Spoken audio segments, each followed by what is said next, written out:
Update tayo ngayon guys, napakarami po nating mga supporters po ang nakakita tungkol po sa kalangitan, no? Nagklase-klase daw ang kulay na sobra po nilang tinatatakutan ngayon dahil po sa nakita nila ng mga klase-klaseng kulay, lalo na marami po mga naghula kung anong ibig sabihin. Alam kong natatakot kayo dahil sa mga kalamidad. Dito po ninyo malalaman kung ano pong mga sign yan.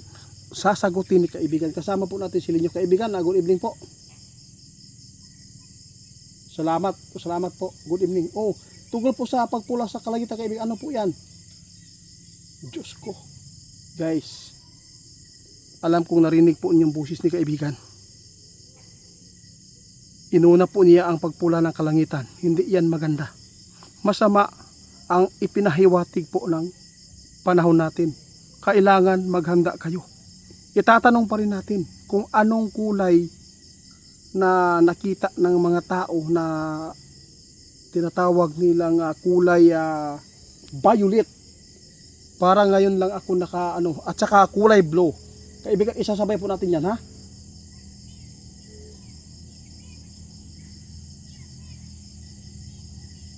Nako. Guys, ito ang sabi ng ating kaibigan.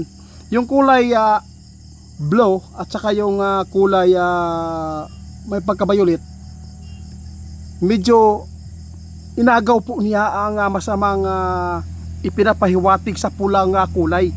Yung blue at saka yung isa may kagandahan, no? Mayroon pong madadaanan po natin sa taong ito na medyo may kabutihan at may pag-asa. Ibig sabihin to kaibigan, maganda po yung kulay na yan na nakita ngayon sa Negros at sa doon sa Bacolod.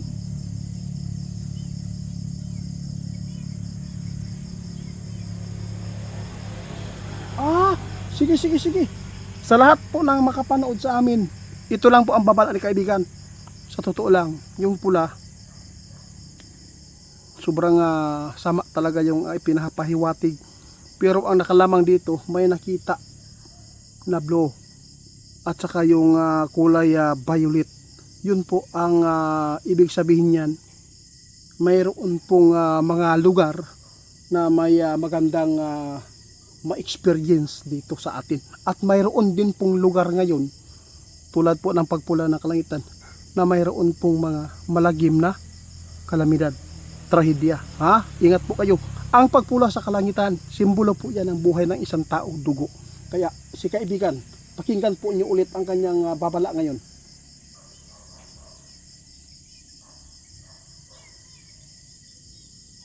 Salamat po kaibigan. Sige. Guys, ingon si kaibigan, ayaw gud mo kumpiyansa, no?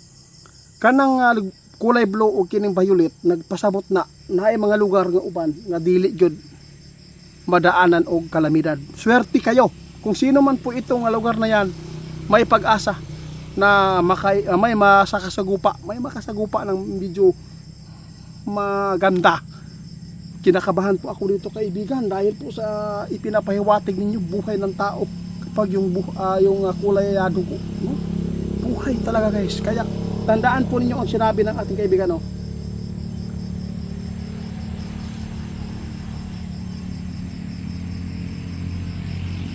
Oo, tama ka kaibigan, tama ka. Ito po yung sinabi po niyo noon na guys, hindi na kailangan nabanggitin pa natin. Kahit mayroon pong kulay na nakahalo dyan, no, na may kabutihan dyan. Pero tandaan ninyo, mas maganda ang mag-ingat. Sa totoo lang guys, hindi maganda ang ating takbo ng ating taong ito. Dahil si kaibigan mismo ang nagsabi na masama. Isipin nyo mabuti ang ADA na buo sa January.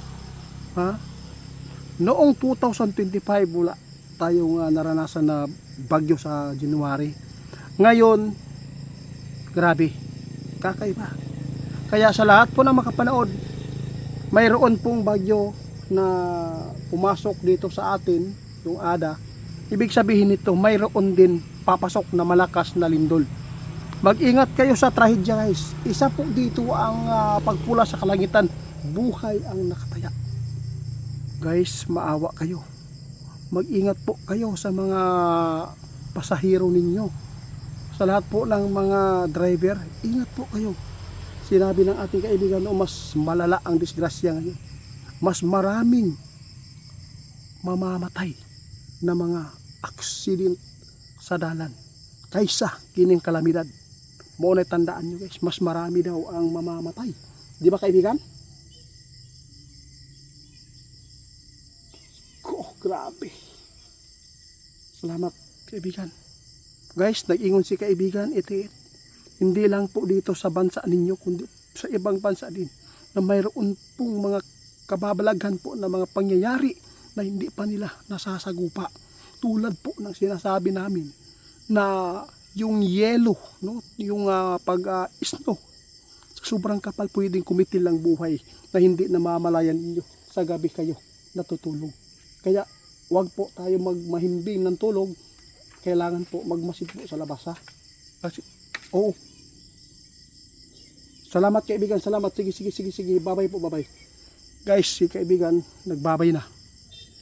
Guys, masama man itong klaseng impormasyon, wala man tayong magagawa.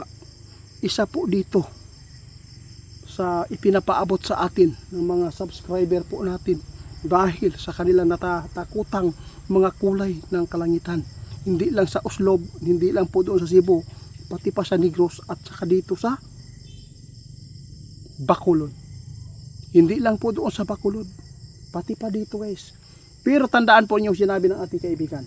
Pero yung mga kulay ng kalangitan na yan, yung nagpagpula na nakita ninyo kapag doon sa kasadpan, karabitang musaw pa ang araw, kung diyan nabutang, normal lang na nagpasabot na tungod sa kainit sa panahon.